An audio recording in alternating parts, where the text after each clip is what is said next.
Шалиева Джанет с рождения не имеет возможности нормально передвигаться.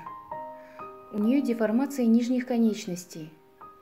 Недавно девушке поставили диагноз – аденома гипофиза головного мозга.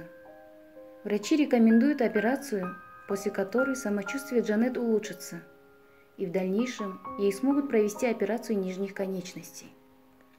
Ей требуется 200 тысяч рублей, которые для семьи, состоящей из 2 человек, сумма неподъемная.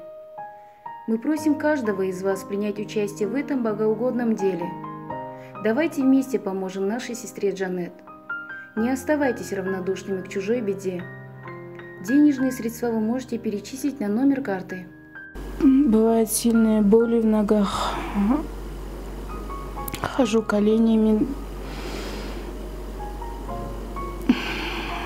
Каждый день приходится делать перевязки.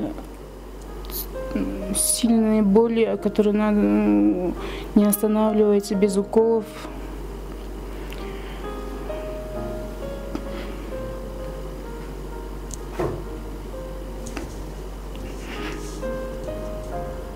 Прошу ради Аллаха помочь всем тем, кто может.